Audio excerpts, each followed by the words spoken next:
بسم اللہ الرحمن الرحیم۔ السلام علیکم kids, welcome back to my channel اور آپ دیکھ رہے ہیں اسٹڈی وتھ مریم۔ تو آئیے چلتے ہیں، آج ہم لکھیں گے اردو میں مضمون ایک ہو مسلم حرم کی پاسبانی کے لیے۔ تو آئیے چلیے لکھنا سٹارٹ کرتے ہیں۔ ایک ہو مسلم حرم کی پاسبانی کے لیے۔ علامہ اقبال کا یہ مصرع بنیادی طور پر قرآن پاک کی آیات، اس کا ترجمہ ہے، عملی ترجمہ ہے۔ دور حاضر میں جدید ٹیکنالوجی کی بدولت مسلمانوں میں تفرقہ بازی تباہ کن سطح پر پہنچ چکی ہے۔ آج ملت اسلامیہ اپنی تاریخ کے انتہائی نازک ترین دور سے گزر رہی ہے۔ طاغوتی طاقتیں اپنے پورے لاؤ لشکر سمیت اسلام کو صفحہ ہستی سے مٹانے کے لیے صف آرا ہو رہی ہیں۔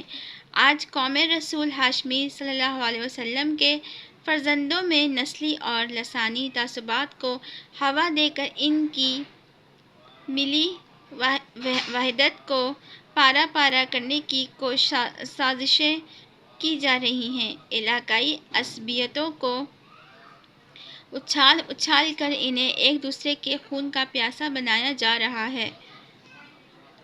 تاریخ کے اس نازک موڑ پر ہمیں سوچنا ہوگا کہ ہمارے اوج ثریا سے ذلت کے گڑھوں تک پہنچنے کے کیا اسباب ہیں۔ ہم جو کبھی رہروان قافلہ حجاز تھے، اب بھٹکے ہوئے آہوں کی طرح مارے مارے کیوں پھر رہے ہیں؟ ان سوالات کے جوابات کے لیے تاریخ علم پر ایک سرسری نگاہ ڈالیں تو ہمیں یہ حقیقت روز روشن کی طرح عیاں نظر آئے گی کہ جو قوموں میں اختلافات اور تفرقہ بازی کا شکار ہو گئیں، ان کی عظمت کا سورج غروب ہو گیا، محکومی ان کی قسمت میں لکھ دی گئی اور زوال ان کا مقصد ٹھہرا۔ خلافت عباسیہ کا شیرازہ منتشر ہونے کی دیر تھی کہ ہلاکوخاں نے اس کی بنیادوں کو اکھاڑ کر رکھ دیا۔ مغلیہ سلطنت میں انتشار کی ہوا کیا چلی، برطانوی سامراج نے اسے اپنے آہنی شکنجے میں جکڑ کر تیموری جاہ و جلال کی ٹمٹماتی ہوئی شمع ہی گل کر دی۔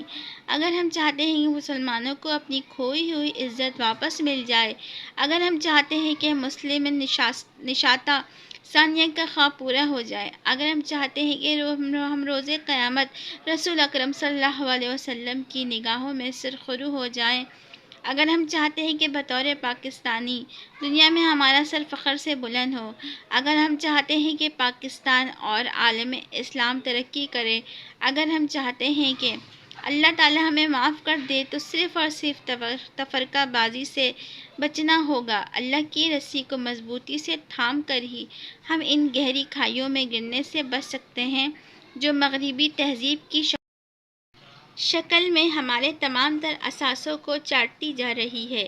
ملت اسلامیہ کی نشاتہ ثانیہ سے حقیقی مراد انسانی عظمت اور سربلندی کی حیات نو ہے۔ ملت اسلامیہ کا مقصود ہی یہی ہے۔ ضرورت ہے تو اس امر کی تمام مسلمان آپس کے اختلافات کو ترک کر کے ایک قوم کی حیثیت سے دنیا کے سامنے اپنے اچھے کردار کا مظاہرہ کریں اور ایک مرتبہ پھر دنیا کی رہنمائی کا اپنا بھولا ہوا سبق یاد کریں۔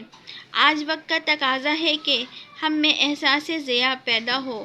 ہم اپنی لوٹی ہوئی متاع عزیز کو حاصل کرنے کے لیے سعی فراہم کریں اور اپنی عظمت گم گشتہ کے دھندلائے نگینوں کو جلا بخشیں، مگر یہ صرف اسی وقت ممکن ہے جب ہم اللہ کی رسی کو مضبوطی سے تھام لیں اور اپنے اختلافات کی آگ کو محبت و اخوت کے ٹھنڈے چشموں سے بجھا کر ایک ہو جائیں۔ ہمارے جسم اگرچہ جدا جدا ہو مگر روح ایک ہو، ہمارے دل ہم آہنگ ہو کر دھڑکنے لگیں اور دھڑکنوں کے ساز سے ایک ہی نغمے کی لے پھوٹے۔ اس حقیقت سے کوئی بھی ذی شعور انکار نہیں کر سکا کہ اگر کرۂ ارض پر بسنے والے کروڑوں مسلمانوں کے دلوں میں وحدت ملی کا احساس اجاگر کر دیا جائے تو وہ آج بھی باطل کے سامنے سیسہ پلائی دیوار بن کر کھڑے ہو سکتے ہیں کہ ان سے ٹکرانے والی قوتیں پاش پاش ہو جائیں۔